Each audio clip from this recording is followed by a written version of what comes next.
evening once again, and welcome to Doctor on Call. It is a pleasure to be back, and of course, Dr. Nixon is with us as always.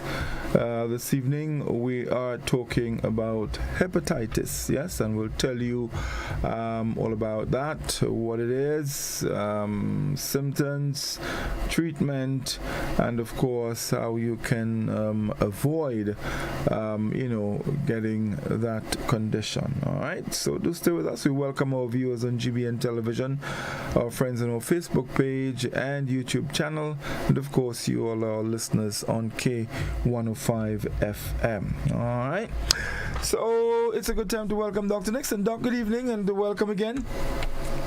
Good evening. I see you survived the rain. Oh yes, and I will continue to survive the rain. In fact, I have, because I had a lot of rain where I lived last night. A lot of rain. Yeah. And then I drive 3/4 mile along the road, and it's as dry as chip. Well, I have a plan for the rain. You know. Hear that? Yeah, I plant trees. Well, isn't that what we're supposed to do? Yeah, I plant trees. You gotta be as smart as nature. Yes, of course. And right now, my trees, they are looking really, really happy and wonderful. And I'm so happy for them. I'm really pleased. Thank you. Thank you for ensuring my food security. Yes, this morning I looked out at my golden apple tree, and oh boy, it looks lovely. Oh, there are little ones in it. Wow. There are little ones in it. Yeah. So they're looking, and my flamboyant is now sprouting flowers. So just now I have. I want a flamboyant tree now. I'll have a beautiful. I think what's nice. I think that's one of the few things we got from Hurricane Ivan. Mm-hmm. What, right. Ivan the Terrible. I've seen a proliferation of flamboyant trees. Before you see one in the gardens, one by PVC, one, you could count. I was driving through River Road and I looked up on the ridge where Sans Souci overlooks, just as you drive along that straight path. Yeah. By where Steels is. And on that straight path of River Road, after you pass River Bend. Yeah.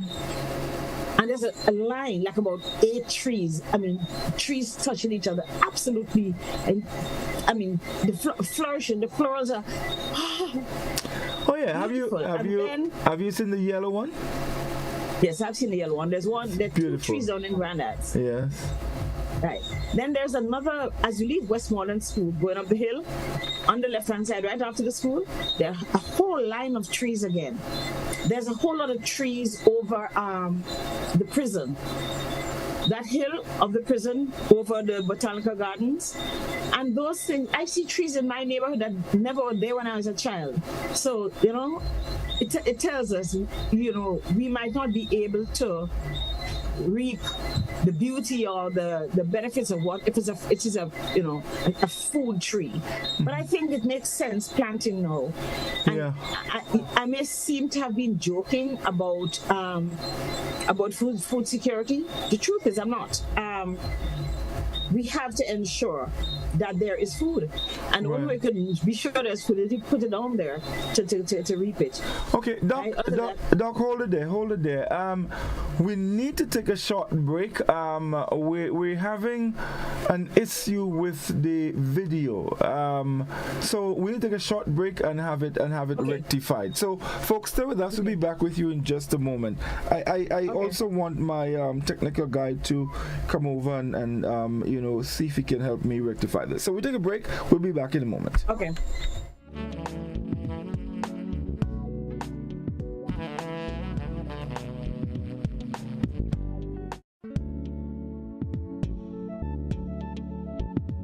Do you have muscular pain that no one can find a solution for? Are you tired of taking meds for joints and other pains? Hills and Valley Medicare Center on Grenville Street, St. George is here to help you heal. We will help you map a path to your full recovery. Visit us Monday to Saturday for a consultation with our on-site doctor, physiotherapist, and massage team. You will be glad you did. Our Medicare Center, a proud member of the Hills and Valley group of companies. On the hilltop or in the valley, we are with you wherever life takes you. Hills and Valley Pharmacy, Your health is our business. Have you heard about the new Softweave bathroom tissue with total hygiene? As hygiene and safety have taken center stage, our bathroom tissue is now manufactured with 3 different technologies to offer the best protection for you and your family. UVC light technology for a safe and effective disinfection process, eliminating 99.9% of microorganisms. Also, production at high temperatures, killing all types of germs and bacteria. And it's pH controlled with delicate fibers to prevent irritation for even sensitive skin. Softweave Total Hygiene Bathroom Tissue, available in supermarkets and shops island-wide. Visit Softweave Caribbean Facebook or Instagram pages for more information.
Okay, welcome back, everyone. I think we have our problem rectified, and just for those of you just joining us, tonight we will be discussing hepatitis. It's a condition of the liver, and Doc is going to be sharing with us quite a bit of information.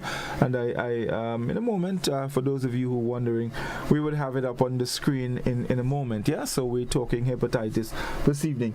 Doc, I think we I think our problem still exists. I'm not sure what is causing it. I think it's you.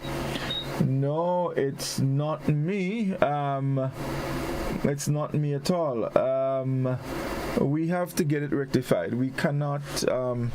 We just can't. We can't do it like that. It's not. I already haven't changed. I'm going to use my phone then.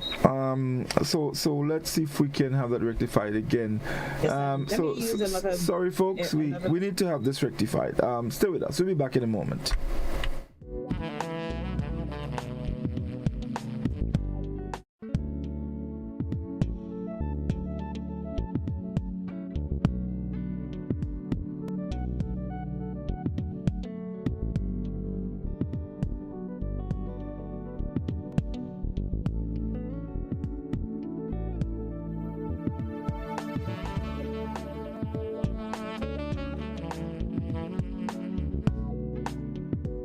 Do you have muscular pain that no one can find a solution for? Are you tired of taking meds for joint and other pains? Hills and Valley Medicare Center on Grenville Street, St. George is here to help you heal. We will help you map a path to your full recovery. Visit us Monday to Saturday for a consultation with our on-site doctor, physiotherapist, and massage team. You will be glad you did. Our Medicare Center, a proud member of the Hills and Valley group of companies. On the hilltop or in the valley, we are with you wherever life takes you. Hills and Valley Pharmacy.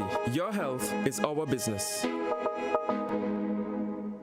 Republic Bank CPL 2023 will be one for the books. The most exciting cricket series, the Caribbean Premier League, is back and bigger than ever. 34 games across 5 territories and only one channel in Grenada, GBN, bringing you live ball-by-ball coverage of the Republic Bank CPL 2023 on GBN Television, Channel 7 and 11, 20 on cable, from Wednesday, August 16th to Sunday, September 24th. forth. Sponsors, get on board now.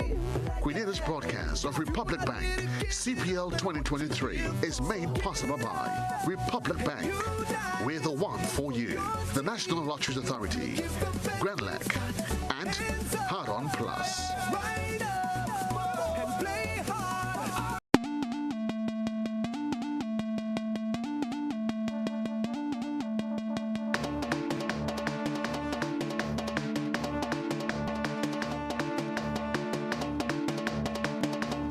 Well, Grenada, it is happening again. It is the time of the year.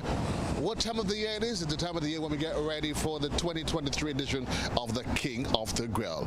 We're coming through Grenada to find ourselves some of the best grillers that there is, and they join us this year inside of Montrouge for the coveted title of King of the Grill. It's your boy JC, and welcome again to the Maggie King of the Grill. We say thanks to Maggie for again coming on board to ensure the success of what has become an exercise that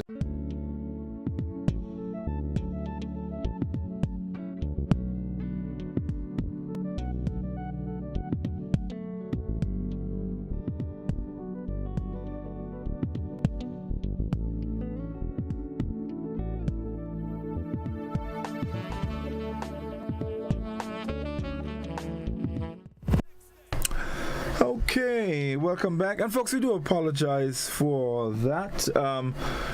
Sometimes when we're using, the internet, these things do happen, but hopefully we should have it sorted out. Now, I think from what I'm seeing here, the quality looks a lot better. So hopefully we have it. Yes. All right. So I think we good to go. So Doc, yes, I think we're okay. Yes, you can. Right. Yeah. Yeah. I think we're looking a lot better there. Yeah, you need to probably just move back a bit because. Right. Because when you come forward, then we lose part of your head, and we don't want that to happen.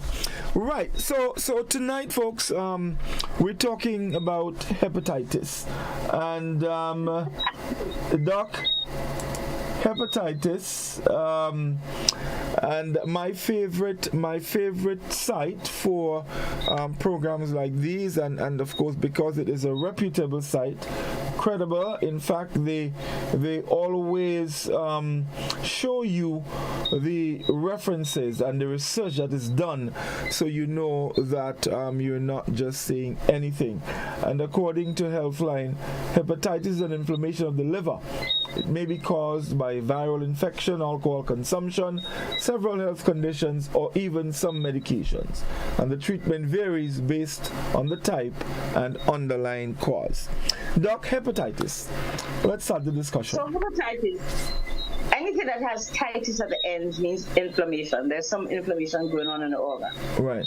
Hepatitis, hepa refers to the liver. The liver is that big organ that occurs just under your right side of your chest. Yeah. Right? It is the biggest organ after your skin in your body. Yeah. And it does have a whole lot of functions, right? Basically, the liver has a lot of enzymes, and incidentally, the liver is the only organ in the human body that can remake itself. Yes. So if you take a little piece out, it can go back, it can regenerate. All right? What does it do? It regulates most of the chemical levels in the blood. It has the most enzymes. It does a whole lot of regulation of functions in the body, and in doing all of this, it excretes a product called bile. We call it what we call bitter gall. Yes. That's bile. But bile has salts that are vital for the digestion of fat. So if you take out your gallbladder, right, in which you would find bile stored, you can't digest fats. You have to take other enzymes, right? If you have stones in your gallbladder, right? You get sick after you eat fat because you can't excrete the gallbladder from the gallbladder, the bile salts to break up the fat and make it easy to digest. So that's one of the functions. But there are a whole lot of stuff. Almost everything you eat goes to the liver, from the stomach into the liver, right? And that's why we get drunk fast if we don't eat. Go to the process of first fast, and your body absorbs the alcohol there. That's why they tell you, if you're going to drink, and this is not giving anybody permission to drink, but if you're going to drink and go party, and you know somebody else is driving you home, you have a fatty meal, and it takes longer for the fat to digest, and even for the alcohol, so you don't get drunk as quickly. But in the liver, alcohol is absorbed very quickly and goes up to the brain and does all of its damage to the brain, but it also does a lot of problems with the liver. So if we talk about what the functions of the liver are, apart from that, we can get a little specific, okay? Yeah. Mm-hmm. We can become very specific. It processes the nutrients from food, so it takes care of the fats and other nutrients it takes care of. It stores up sugar in the form of glycogen, right? So if you eat too much, it is converted to glycogen or fat in the liver, right? And it's stored there. So when you're hungry or you can't get your food, you have that breakdown, that process that we call gluco, as in glucose or sugar, neo as in new, genesis as in beginning. So you have a whole new process of making sugar from your own liver, right, from what you have stored as. You have we talked about the bile. We talked about production of cholesterol. So we know that cholesterol is produced in the liver. That is why when you have high cholesterol, we tell you don't eat liver. Because it's made there. As you go to the factory, right? If you're going to eat liver, you go into the factory, and then the excess, we can also store cholesterol in the liver. But I'm not telling people not to eat any fat at all in the diet. I'm saying that fats, cholesterol specifically, has its function in the generation of sperm cells, as well as in the brain cells, forming the outer layer of the brain cells. So it has its function. So if you were to do a cholesterol test, for example, what would you see? A range, right? X to Y. That's a normal range. It means that you need to have some in your body. Maybe you currently have an excess, right? But you really need to have some cholesterol to ensure that those functions are done. And that's what the liver does. It also processes the storage of vitamins and other minerals. Right? Processes and stores, vitamins and other minerals, right? It also it cleanses, removes toxins, and it combats infection, right? Some infections in the human body. It helps to maintain your level of fats, right? Proteins and amino and glucose, right? It helps in the synthesis, in the breaking down of proteins and the making and breaking of proteins, right?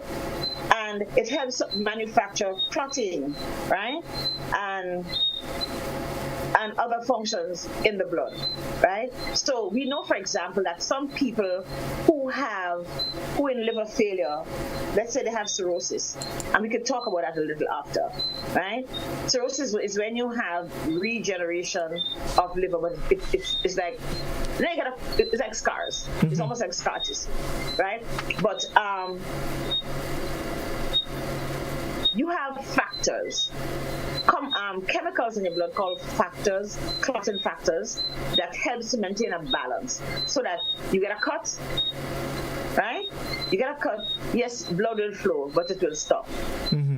But you don't normally have clots. It will have a clot, right? Because the liver will release some of the enzymes that are required to form a clot on the exterior part of the body and prevent you from bleeding to death, right? But you also need to keep your blood flowing without having clots, remember? Because that can cause us to have stroke and heart attacks and stuff, and clots that go to our lungs and kill us, right? But a delicate balance is one of the functions of the liver. It is therefore important that we really keep our liver healthy. Okay, it is important that we maintain liver health by not drinking too much.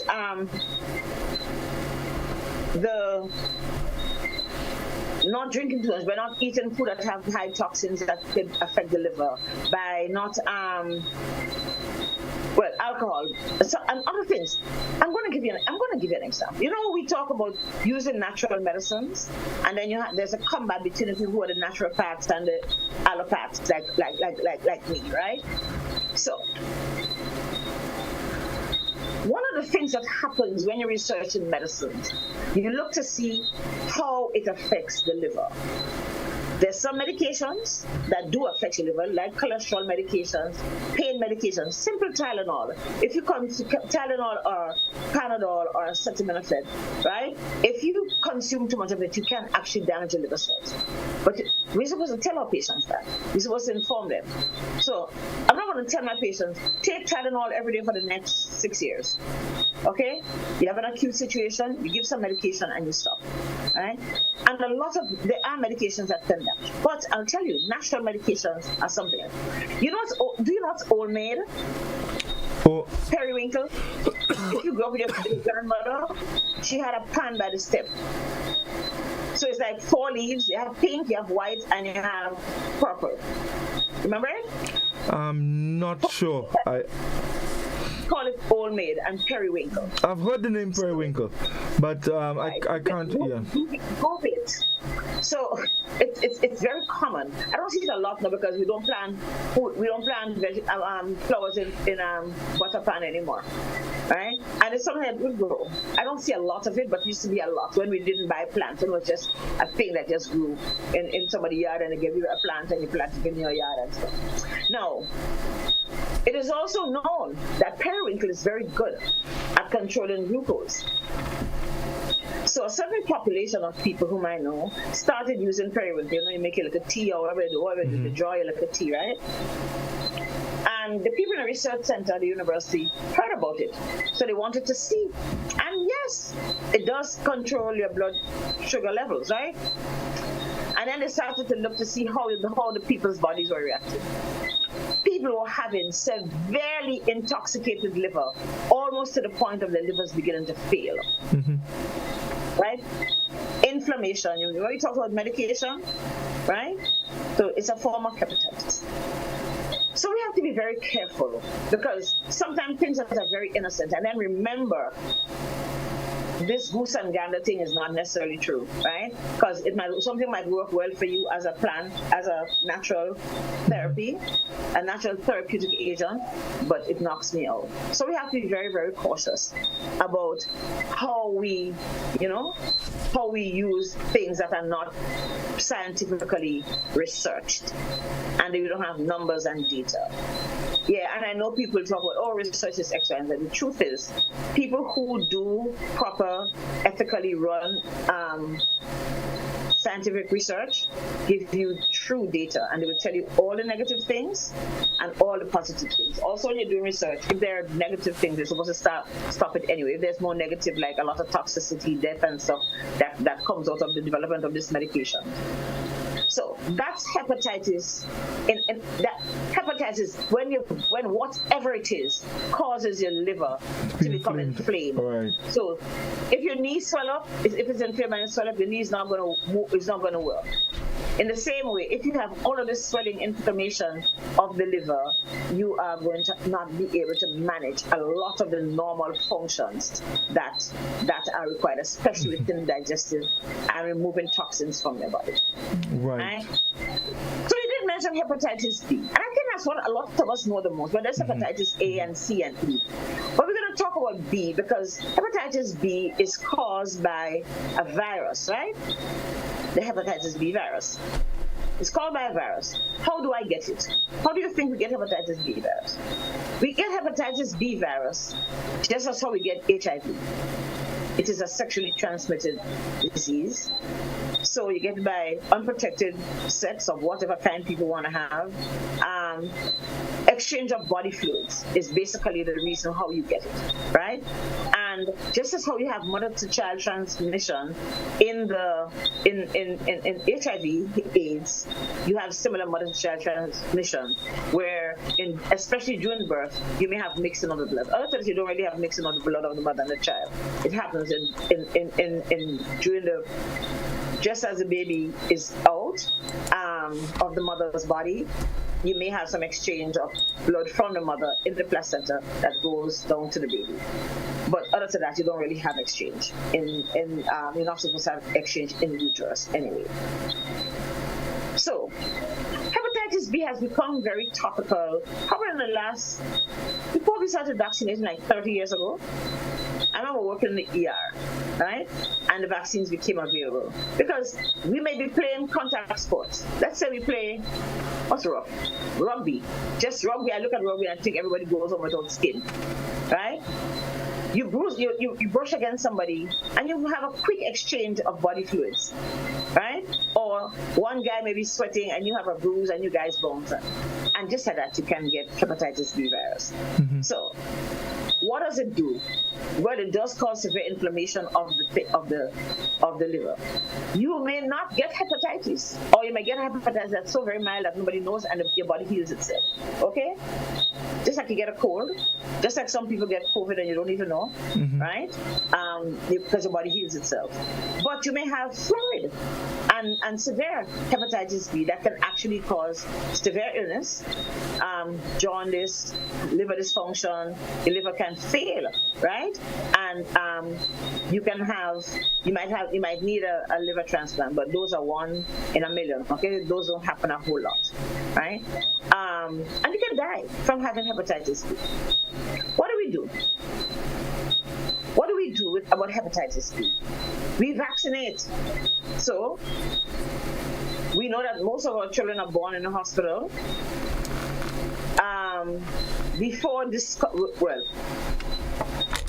All of our children are supposed to be born in a clinically safe environment. So if you're born in a birthing center in Grenada, I'm talking about, and most of we'd like that to happen in most of our low and middle income environments, right? In Grenada, we aim that every child is born in a hospital setting or in a nursing setting, but there must be somebody who is trained, who manages proper hygiene practices, right, to cause the delivery of a baby.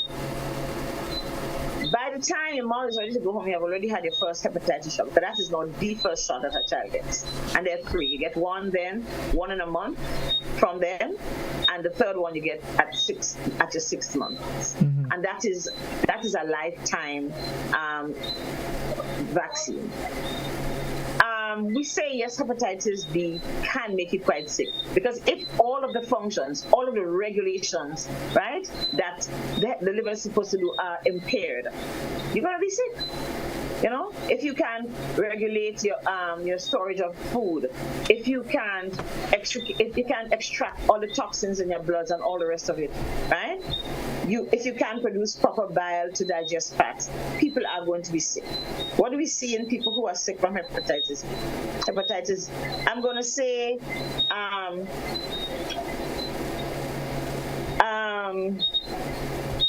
what do we see? You might not see anything, because remember I tell you, some people have mild disease, right? Other people have discomfort, because remember, the liver is in a capsule. It has its own limitations, right? Mm-hmm. You bought liver, haven't you? People buy liver in a supermarket. There's a little film thing, a thing that you can actually spread and see. That's a capsule of the liver, right? But if the liver swells in it, you're going to feel like tension, like, oh, what's going on here? Try to imagine putting water in a balloon and putting more water and putting more water and putting more water. It gets very tense and it feels like it's going to pop. It becomes painful. You can have vomiting. You can have indigestion. You can have up to jaundice, right? You can have fever. You can have sometimes dark stool, sometimes light stool, depending on the stage of which it is. You can have bleeding, because if your coagulation factors are affected, all of those things can happen when you have hepatitis B. But we shouldn't have hepatitis B, those of us who don't have hepatitis B, because you should be taking precautions in your practices. If you work in a place where there's high contact, you should be. All medical staff, for example, must be vaccinated with the hepatitis B vaccine, right? So that they don't have challenges. One of the things that we don't see a lot of here, but which occurs, is the sharing of needles. People who do IV drugs. And I guess in a time when we used to sterilize our needles and give somebody this injection, if you're not properly sterilized, you can pass it on. You can transmit it from one person to the other. But it's a vaccine, it's a virus. And what you end up doing is treating the symptoms. Okay? Right. So, let's talk a bit more about hepatitis B, and because we mentioned, how we can get it. What are some of the symptoms? If someone starts feeling a particular way, what should they be looking for? So that they think they need to see a physician regarding hepatitis B. So hepatitis B is a serious infection, okay? Because of the track that it can take, the trajectory that it can take. You may just have acute hepatitis that goes away, and you have antibodies formed, but you're not sick, right? But we're concerned about people who develop chronic hepatitis, all right? That is where you have hepatitis that lasts for more than 6 months, right? You can actually develop liver failure, like I said. And one of the things why we ensure that people are vaccinated, one, because we want people to have healthy lifestyles, of course, but also because hepatitis B can transition into liver cancer. Okay. Liver cancer tends to behave like a house on fire. And of course, cirrhosis. Cirrhosis is where the organ tries to heal itself by, creating new tissue, but it ends up being scarry tissue, right? And there you have more and more of the liver getting scarred if that's the way it's going to transition. So we know also that infants and children are more likely to develop long-lasting hepatitis B, the chronic form, right? And so that is why. All right. So when do symptoms appear? A month to 4 months after you have been infected with the virus, regardless of how it is. Although some people can see it in 2 weeks, in a month to 4 months, you should have some symptoms. You don't necessarily have to have symptoms, like I said earlier. Okay, you don't necessarily. Again, the symptoms: abdominal pain. We talk about this thing that's growing, but it doesn't have space to grow because the capsule doesn't grow. Mm-hmm. When you cook that liver, if you don't take that thing off, you have tooth and tooth and tooth. It really doesn't stretch. It's fibrous tissue, very, very, very thin fibrous tissue, right? Your urine becomes dark, right? You can have fever, you can have pain in your joints, you can have loss of appetite, you feel sick, you have nausea, and you just don't feel good, weakness and fatigue. And a lot of people get jaundice, yellowing of the skin and the eyes and under the tongue and your tissues.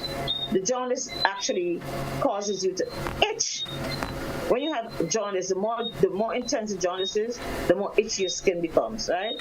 So that is kind of what the clinical picture is like. But remember, you may not see anything. Right.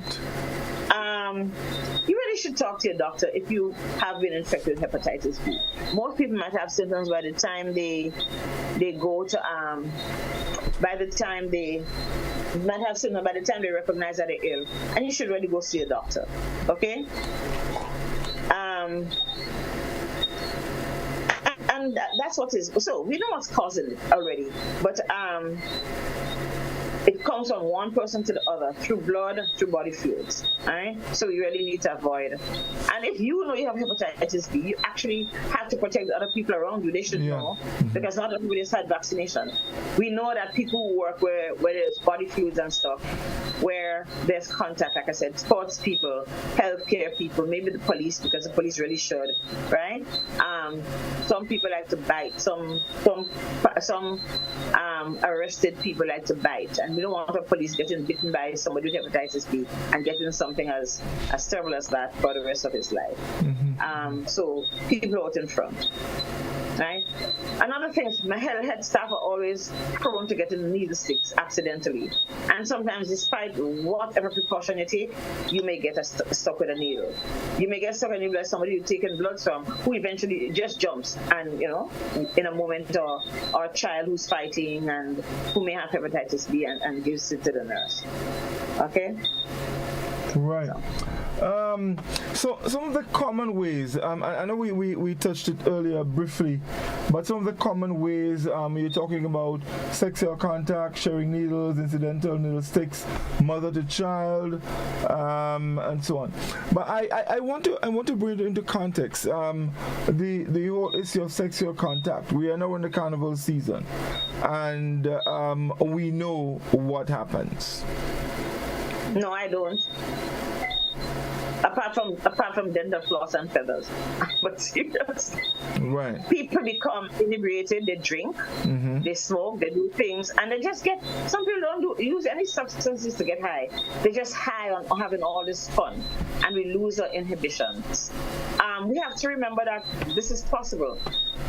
And the truth is, the fact that we're wearing so little clothes on for our costumes and rub it up on each other, there's always the possibility of transmitting hepatitis B, okay? Or being infected, becoming infected, right? If you're going to engage in sexual activity, you need to wear protection, wear a condom, or make sure that condom is used. Women in particular need to take that kind of control of their bodies. Remember, I'm saying it can pass on. It can pass on in saliva.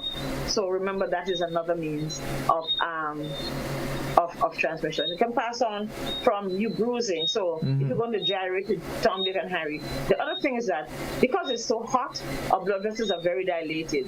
So we probably bruise a little easier if we rub up and fall down and all those kind of stuff. So and bleed, right? The potential for bleeding on your skin is greater because your blood vessels are dilated when the weather is so hot. So people need to protect themselves.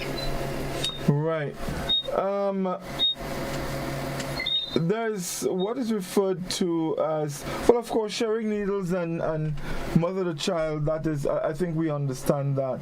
But there's also what is referred to as acute hepatitis and chronic hepatitis. Acute hepatitis. Yeah, the difference. So acute hepatitis is where you just get infection and you may not get sick. So it's not that you don't have hepatitis, you just don't get ill. It happens and it disappears, right? And it's short-lived kind of thing, yes. It's short-lived, right? But if it lasts after 6 months, it's called chronic hepatitis. It's symptoms. Or if you check and the person has, still have like disease, because you can have antibodies after you've kind of healed. But if you still have present antibodies, that you have active disease, then you run that risk of having all the damage to your liver because that virus will stay in your body and proliferate. Aim for the liver, go to the liver and do whatever damage it is capable of doing. We also have to remember that we have to maintain a healthy immune system because you want to protect yourself, right? From anything. If you don't want to get colds, after carnival, everybody have flu because we are there drinking, eating crap or not eating anything, partying every day, and really, really attack our immune systems. Yes, your immune system is there to protect you, but it can only do so much. You have a responsibility to make sure you get some rest. The other thing I wanted to talk about, people who have chronic diseases, because oftentimes we stop taking medications, which means that our diabetes and our pressure might go bad. It means that if our diabetes is our sugar is out of control, it means that we will become not as capable of taking care of other things that attack us, especially infectious conditions like hepatitis B. So, people who are diabetic, who have diabetes, I'm going to say to you, please, you still need to take your medications. I'm not telling you how to have a drink, but I'm telling you, please don't try and empty the vats at West Hall. Nobody can empty that. So, have one drink and live to have another drink tomorrow. You don't have to get drunk. You don't have to lose awareness of where you are, what situation you are in currently because you're so busy having fun. That is not true fun. So people with other diseases, I'm going to ask, you still need to protect yourself because it is another infectious disease. Right. There's one thing here. Most people who get hepatitis B as adults have an acute infection, but it can lead to chronic infection. So the acute... In adults, acute infection may go away more than in children. Right. But so just like with HPV, you can get infected and it goes away. Your body takes care of that. And that's why I'm saying it is so important for us to ensure that our immune systems are running well, so that when things appear, come into our bodies can deal with it. Yes, there's an acute situation, but we're fine after. We're well. Okay? We don't have sickness. It's that chronic thing you don't want to have because it's going to change the way you live. It's going to make you need to be treated for whatever symptoms you have because there's no real treatment for hepatitis B. There is treatment for hepatitis A because it comes in the food and stuff and you can treat that. There's a vaccine, I think. There's an injection, but I won't even tell you what it costs because we can't really afford it. I'm talking about thousands of dollars for one injection that you need if you have hepatitis A. And that is used a lot in populations that have that use substances, IV substances, and especially IV drugs. They are at greater risk for getting hepatitis A, and that's a population within which it circulates a lot. But it tends to come in, it can get it in food. So those populations those people who have hepatitis A usually get an injection. And I remember I was working in another country, and when they just started to distribute hepatitis A injection there, right? I guess they call it a vaccine. It kind of ends the disease, but it was like $3,000. Wow. So that's a lot. Yeah. Yes. And some countries will invest in that because it's if you can't get control over your substance use and you can't over your substance misuse, right? I want to say, especially IV drugs. You want to make sure you can protect that population and the population with which they relate, because they might still go to their families, right, or their children, or their workplace to other people, and can pass on the virus. Right. So you want to make sure that you can control it in that population. So they have spent the money to try and vaccinate that population and control hepatitis A. Right. Doc, how does, so someone comes to you and they complain of the pain and they notice that the urine is a little darker than normal. And you're breaking up. Yeah, you wanna make sure that you're not hearing me. I wonder what is happening here. Can you please repeat the question, because I didn't hear anything. Right. No, I'm saying someone comes. The internet. Yeah, a patient comes to you and they complain, Doc, I'm getting some abdominal pains. I notice my urine is dark. A couple of the symptoms. How would you determine that patient has hepatitis B? In other words, what are you going to look for? What tests will you run? Yeah. You can look for the hepatitis B surface antigen in blood, which is present. A patient who has jaundice and is ill, I'd probably send to the hospital anyway, because you want to investigate and treat properly and treat as soon as possible to make sure you can try and get a patient back to as normal as possible.